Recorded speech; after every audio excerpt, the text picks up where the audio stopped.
or pass by polluted sites that had a stench to them, and we had to breathe it, and it was very uncomfortable. We've often said, what is that smell? If we weren't sure what it was, all we knew was it was very disconcerting, very uncomfortable.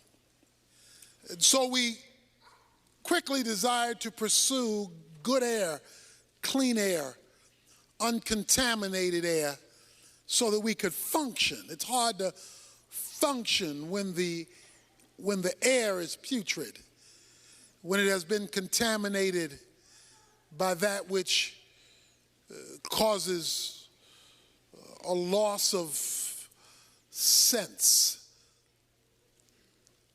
Jesus had been talking about the decay in the culture and how that decay was a decay of death. It was the smell of rottenness.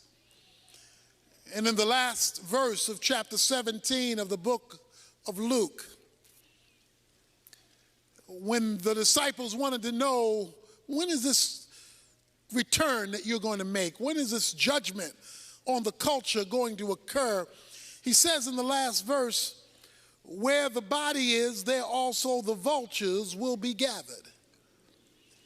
He says, when you see a corpse that has died and rigor mortis is setting in, vultures circle, waiting for the demise in order that it might pounce on them and render judgment to the decaying or diseased or dead body. He talks about vultures circling around this thing called death. It is clear that you and I live in an environment, in a world that has been contaminated by sin, bringing about a smelly way to live, a polluted world, which leads Jesus to identify a widow, a woman, to make an astounding principle that I want to leave with you today. In this polluted society where death reigns and vultures gather, he told them a parable. He states the premise of the parable up front. He says in verse 1, at all times men ought to pray and not to faint. Some of your versions read, other versions read, lose heart. The idea is quitting, throwing in the towel, saying, I can't take it anymore. To faint means to become weary or discouraged and want to give up. Has anybody ever fainted? You can't take it anymore. You don't know how much longer you can endure this, because the circumstances hovering around you, the vultures that are hovering around you, are indicating a situation that is dead or dying, and you see absolutely no hope. The air is stale. In this stale air, Jesus says, I want to tell you, men should always pray and not faint. In other words, when the air is stale, you got to rise above it to where the clear air is. Men ought always to pray and not to faint. That is, you know air is stale because you are breathing. Your nostrils are taking in the scents, and you are breathing regularly. So you are smelling stale air regularly in terms of when you're in a putrid environment, because you're breathing it. And so there's no way to get away from it because you're always breathing. He says men ought to always pray and not faint. In other words, prayer is to be like breathing. The only time when you are conscious about breathing is when it's hard to do it.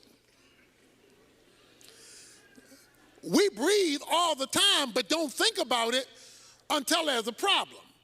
If there's an asthma problem or an allergy problem or some problem that creates the need for additional oxygen, breathing now becomes a conscious activity because it's being interfered with.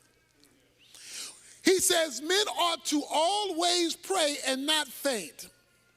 Men ought to always be in communication with God because your ongoing breathing in prayer will keep you in good air, even though you may be living in a bad atmosphere where the vultures are circling. There are people here to gather today where the vultures are circling around your life and ready to pounce on your situation because death has set in. Things don't look like they will ever get better. Things don't look like they will ever change. Things don't look like they will ever work out for you. And all you see are things going downhill and the vultures circling, ready to pounce on you and do you in. Coming off of that, Jesus says to his disciples, men ought to always maintain contact with God like breathe. It should be so normal that you're doing it even when you're not conscious you're doing it. Because it's a orientation, not just a position. Prayer is not just getting on your knees. It's not just clasping your hands. It's not just closing your eyes. It's not even just mouthing words. Prayer is an atmosphere of operating. You are operating in connectivity with God. Or as the word we've looked at last Wednesday, abiding. This is the air I breathe. The song says, I am in constant contact with God, which means that you are praying more than you know you're praying.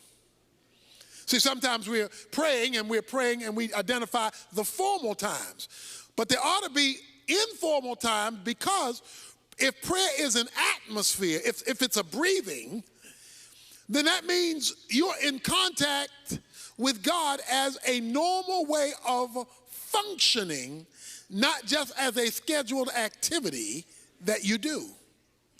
There's this orientation.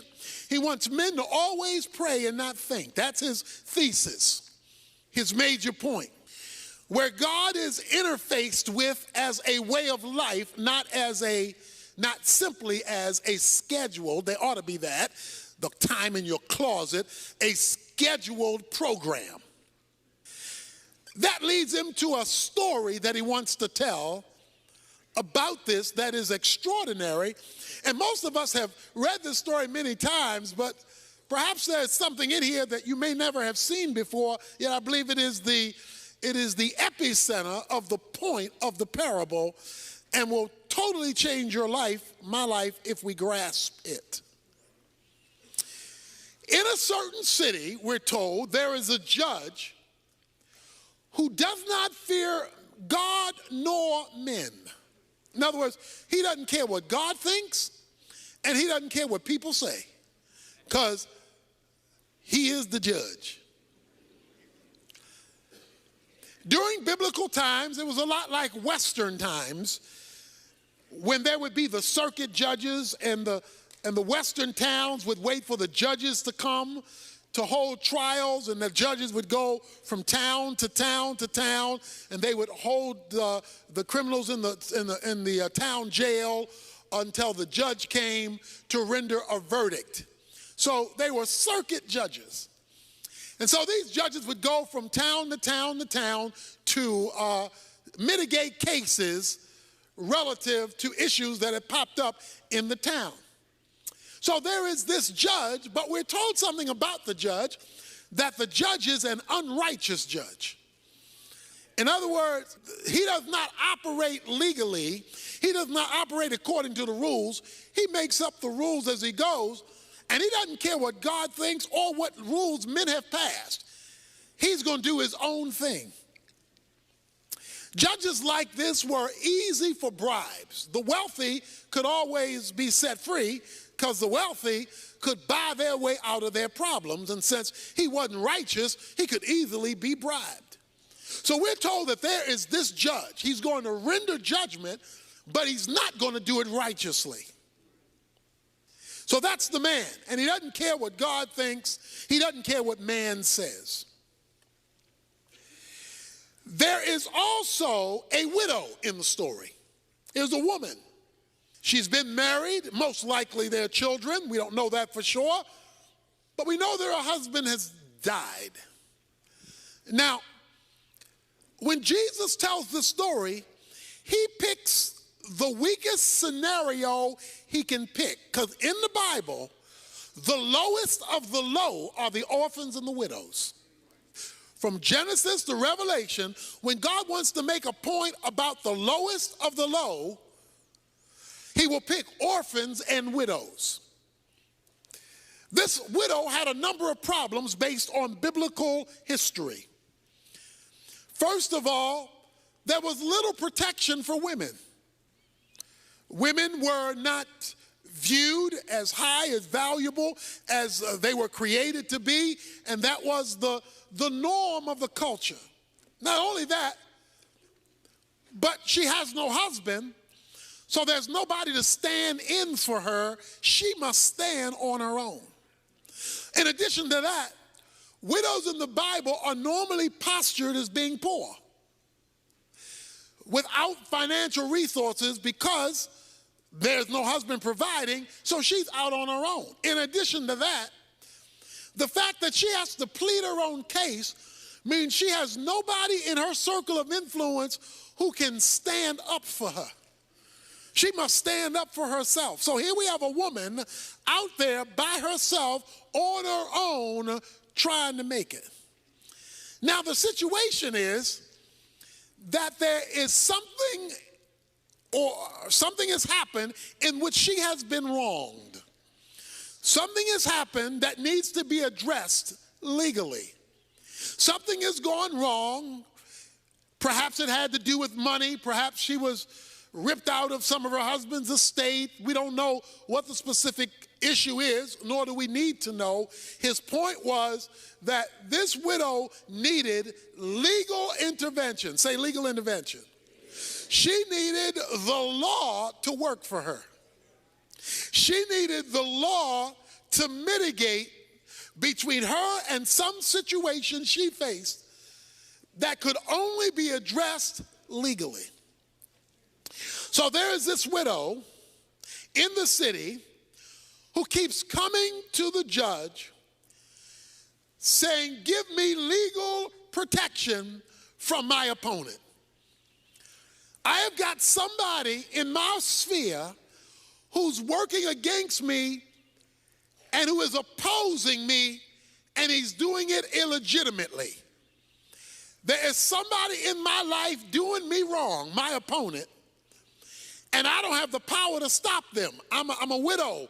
I don't have a lot of money, and they're coming up against me, and I need the law to work for me. I wonder if there's anybody here who's in a situation that's coming up against you, and the folk who are supposed to be able to help you aren't available to you. She goes to the judge because she says she needs, here it is, legal protection. I can't protect myself. I need the law to protect me. Judge, will you intervene on my behalf so that I can get my opponent off of my back and get justice in my situation? Verse 4 says, for a while the judge was unwilling. The judge says, I don't want to be bothered. I don't want to be bothered with a widow. I don't want to be bothered with your problem. I don't want to be bothered about your opponent. I don't want to be bothered. I don't care about your situation because I don't even care about God. And I don't care about people. And you are the lowest of the people, a widow, so I really don't care about you. So for a while, it says, he was unwilling to hear her case, although she had a legitimate case. Stick with me here. It says, But afterwards, he said to himself, self, even though I do not fear God, pagan judge, and I do not respect man, yet because this widow bothers me, that means it's nagging me. After all, she's a woman.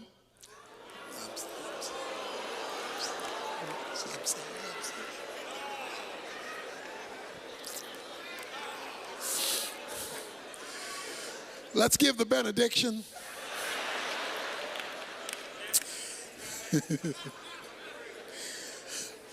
This woman, the judge is a man, this woman is getting on my nerves. That's what he said. She is driving me nuts. He says, I don't respect God, I don't respect man. I will give her legal protection. Say legal protection. According to verse 3, she was seeking legal protection. Say legal protection. Okay, keep that in mind. I'm going somewhere. Even though I don't fear God, I don't fear man, otherwise, if I don't do something about this lady's problem, she's going to keep coming to me because she won't let me go. Every time I show up, she shows up. Every time I have another person's case, she brings up her case. This woman won't let me go. She won't get off my back. And if she keeps coming, watch this, she will wear me out. Anybody here ever been worn out by a woman? I hope you're sitting by yourself, mister. Brother, just raise his hand like that. He says, this woman is going to wear me out. The Greek word wear me out literally is rendered, give me a black eye. Give me a black eye. The issue was not that she was going to punch him out. To give a black eye meant to ruin my reputation.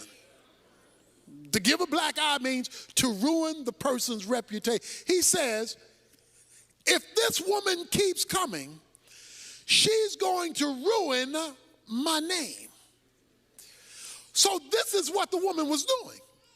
In order to ruin his name, that meant she would have to be telling other people about the unjust judge. Because to ruin somebody's reputation, you're ruining their reputation among others. So evidently, this woman would show up at a court scene and say, this judge is not right. He ain't right. I've been having a problem and he won't give my problem. He's not right. She said, he knows he's not right. He's an unrighteous judge. He doesn't care about God nor man. He doesn't want everybody to know he's not right. He just wants him to know he's not right. And if this woman keeps coming, it's going to be clear to everybody, I'm not right. And I don't want to look not right to everybody. So to get this woman off my back, to get her out of my grill, to get her off of me, what I am going to do is I am going to give her legal protection. Say legal protection. I am going to address her situation so that I can get her off my back, so that I can save my reputation. Let me say that again now. I'm going to get her off my back so that I can save my reputation. I need to say that one more time. I'm going to give her legal protection, not because I want to give her legal protection, not because I care about this woman. I want her off my back, and I want to protect my reputation, so therefore I'm going to intervene in her circumstances. Now that's the parable. That's the point. Now Jesus wants to apply it. Why are you telling us this, Jesus? In this place of bad air, where the vultures are circling, we're to maintain constant contact with God, and you tell us this story about a judge and a widow woman. What's the point? And the Lord said, verse 6, hear what the unrighteous judge said. In other words, pay attention to the unrighteous judge. Now, the widow is critical to the story, but to get the point of the story, pay attention, Jesus said, to what the unrighteous judge says. I don't fear God, I don't fear men, but this woman is driving me crazy, and she's going to ruin my reputation. Pay attention to that, Jesus says. And then make a contrast. Here's the contrast. Verse 7. Now will not God bring about justice for his elect who cry out to him day and night, and will he delay over them long? Jesus says this. Listen to what the unrighteous judge said, because he says if you miss what the unrighteous judge says, you're going to miss the whole point. He says, an unrighteous man who didn't care about God, he didn't care about people, he didn't care about legalities, he didn't care about justice, he cared about his reputation. He cared about his name and not being nagged to death by this woman. He was out to protect his name. And in order to protect his name, he had to respond to this woman, because this woman was giving him a black eye, messing up his name, his reputation. He had to do something, because as bad as he was, he cared about his reputation. He says, now, if a wicked judge cares about his reputation, and he wrong, but he still cares about his reputation, will not God, who's not an unrighteous judge, he's a righteous judge, will not God, verse 7, bring about justice for his elect? The widow was a stranger to the judge. The elect are not strangers to God. The elect are God's chosen ones. They're God's children. You and I, who belong to Jesus Christ, make up God's elect. If an unrighteous judge who doesn't care about God nor men will bring legal protection to a stranger to protect his reputation, how much more will God bring about justice to his children, his elect, since he's the righteous judge and does care about justice, and will he delay long over them?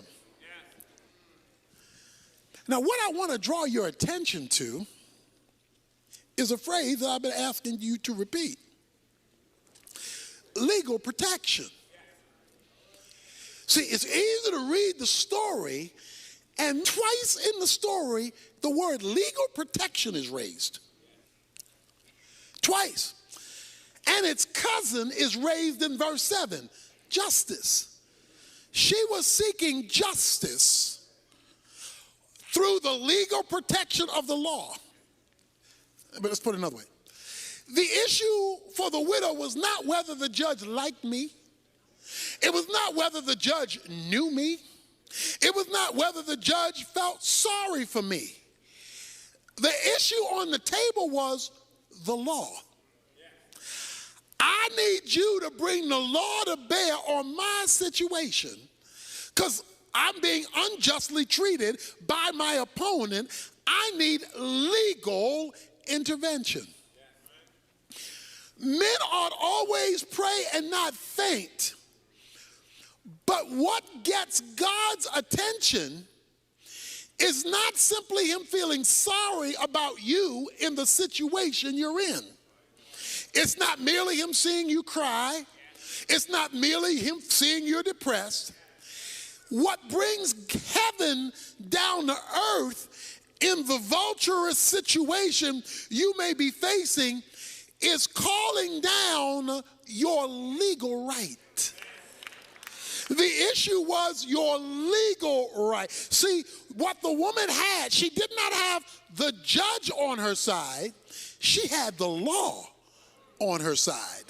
And even though the judge didn't care about the woman, she kept bringing up, but the law says. And when she brought up the legal thing, he had to deal with that, because for him not to address the law was to kill his reputation, because the judge was obligated to the law. Now let me explain what I'm trying to say here today.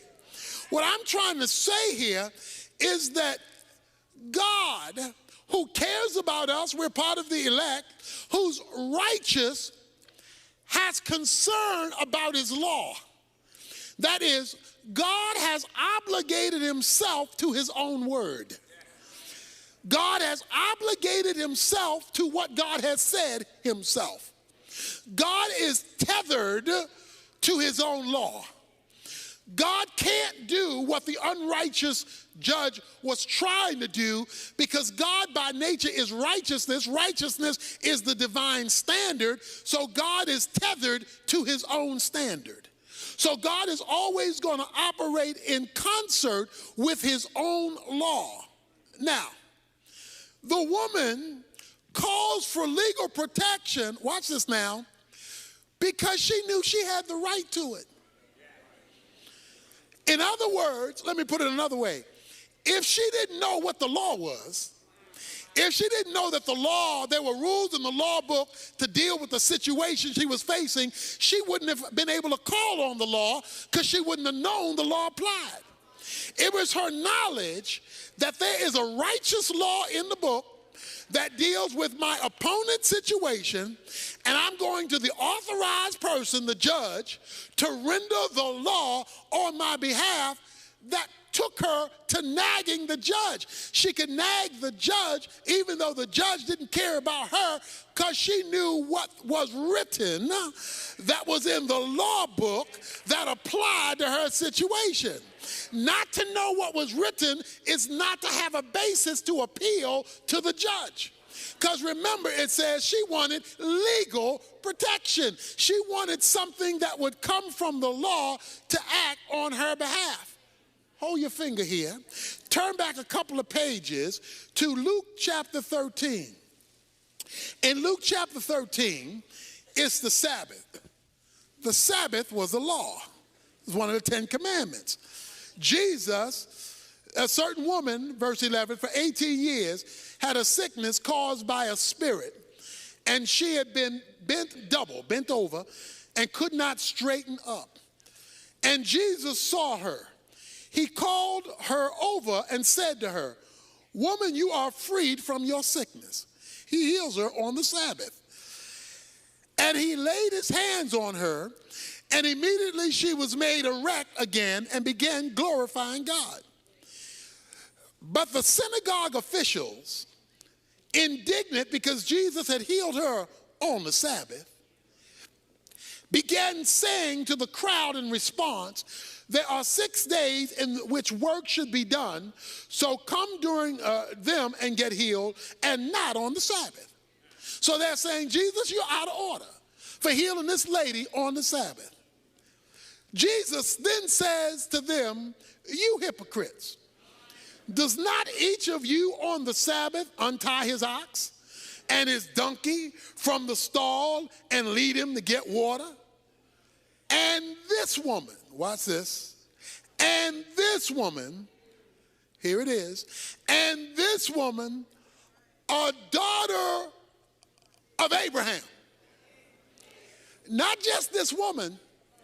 I want to tell you who this woman is. She's a daughter of Abraham, who Satan is bound for 18 long years, should she not have been released from this bond on the Sabbath day. Watch this now.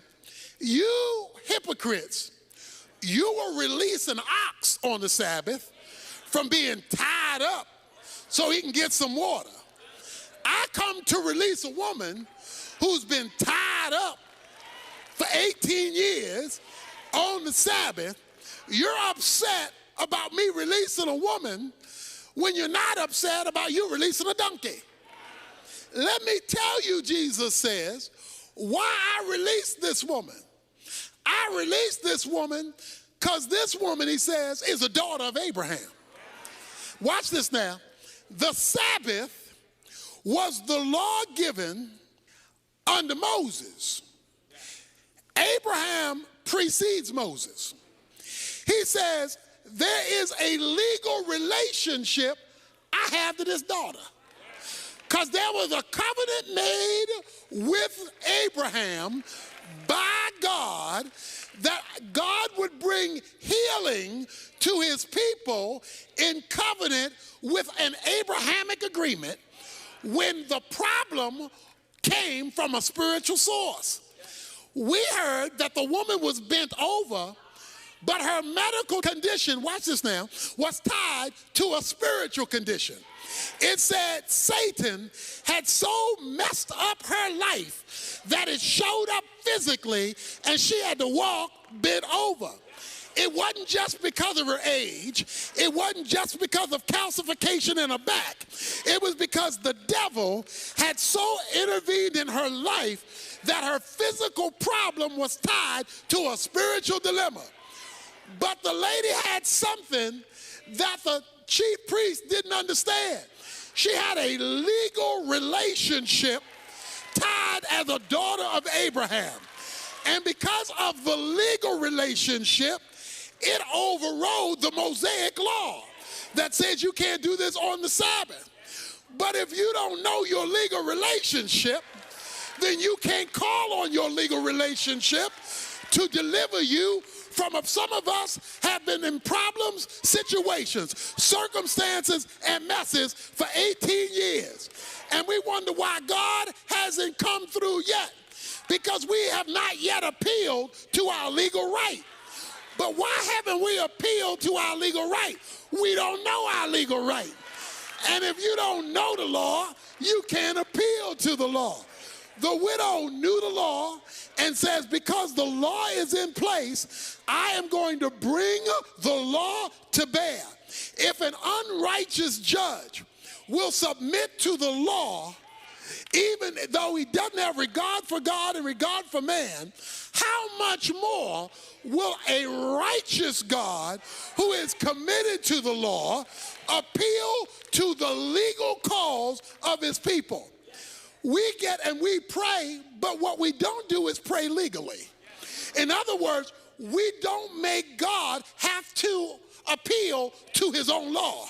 We come with generalities and vague things that have nothing to do with nothing. Bless my day, bless my family, bless my food, bless my situation, bless me as I drive, bless me as I ride. Those are cutesies. He says, when you've been jacked up for 18 years, when life has just messed you up, when you're like the widow and you have no place to turn, you need to know your rights. Everybody in here is an American citizen. You need to know your rights. If somebody wants to search your house and doesn't have a court-ordered right to come in there, you need to know your rights. You need to know your rights that you have a right to a lawyer if you are arrested. You need to know your rights, because if you don't know your rights and a policeman arrests you who doesn't fear God and doesn't fear man, he could jack you up if you don't know your rights. But when you know your rights, then you can call with authority on that which you deserve because of your legal status. He says men ought to pray, but not in some vague way. The best way to pray is to call God to have to respond to his own word, to call God to have to respond to his own truth, God, and see, the best way to pray is, God, here, let me show you, God. This is what you said. You said this. Let me read it to you, God. You said this. In case you forgot, God, you said this. I don't know if you read it lately, God, but you said this. You wrote this. So I'm talking to you about what you said. You say, well, what difference will that make? He tells you at the last verse, verse 8, I tell you that he will bring about justice for them quickly. However, when the Son of Man comes, will he find faith on the earth? He says, some of us have been waiting a lot longer than we should be waiting.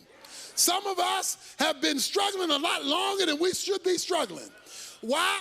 Because we'll talk to God about stuff, but we will not call on God in terms of his law, in terms of what he has written. And God is committed first and foremost, not to your feelings, not to your circumstance. He's first and foremost committed to his rules, his regulations, his guidelines, and his law. That's why, I love this too. The woman came and she verbally, publicly rendered out what the judge was supposed to be doing, because he's concerned about his reputation. So she is, watch this now, watch, here's the word, decreeing what should be done. What does Mark 11 say? He says, if you will say to this mountain, a mountain in the Bible is an impossible situation to climb over. That's what a mountain means. It's a circumstance you can't get over. It's a hump you can't get over. It's a situation you can't fix. It's a problem you can't solve. It's a situation that you can't change. That's a mountain. He says, if you will say to this mountain, speak it. See, decree your deliverance. But before he said speak it, a couple of verses before then he says, is it not written? So before he says speak it, you don't just go up to a situation and say, go, bye-bye, gone, disappear, hocus pocus. No, It says before, is it not written? And when Jesus says, is it not written, then he comes and says, you can speak to this mountain. So here's what you're supposed to do. You're supposed to look at your situation, look at your opponent, look at your mountain, look at your bent over situation, then find out what God says about your situation, says about your mountain, says about your bent over situation. Then you're supposed to speak to your mountain, speak to your situation, speak to your scenario, and tell the situation what God said. Tell the person what God said. Speak to it in the name of the law, and will not God move swiftly? Verse 8 says, won't he show up quick? Won't he come out of nowhere? Won't he show up in a way you never expected if he can get you to function legally with him? To function based on his revelation, not just based on how you feel, not just based on the fact you're sad, not just based on the fact that, I've been in this a long time. You could be in it for another 18 years unless you remember you're a daughter of Abraham and that you have legal rights to be picked up when the devil has bent you over. He says, men ought to always pray like this. Men ought to always talk to God like this. And he says, and when you relate to God like this, you will see him move swiftly. That means, swiftly means all of a sudden. Swiftly means out of nowhere. Swiftly means, where did that come from? That's what swiftly means. For the Bible says in Isaiah 46 that God will establish his purposes. The Bible says in Job chapter 22, verse 28, decree what God is to do and so that God can get it done. So you ought to speak to your situation, but in the name of God, not your words. You ought to speak his words into the situation, because God is not bound to what you think. He's not bound to what other folk think. He's not bound to how you feel. He's not bound to how other folk feel. He's not bound to what you've been raised to believe or what other people think you ought to believe. He's not bound to your mama. He's not bound to your daddy. He's not bound to your friends. He's not bound to your coworker. He's not bound to your supervisor. He's not bound to your neighbor. He's not bound to your governor. He's not bound to your president. He's bound to his own word. And that's the only thing that he will commit himself to. Somebody ought to be willing to pray now. Somebody ought to be willing to call on him now, day and night, night and day. You ought to get up and say, that's what you said. You ought to go to bed and say, that's what you said. I'm holding you to what you said. And he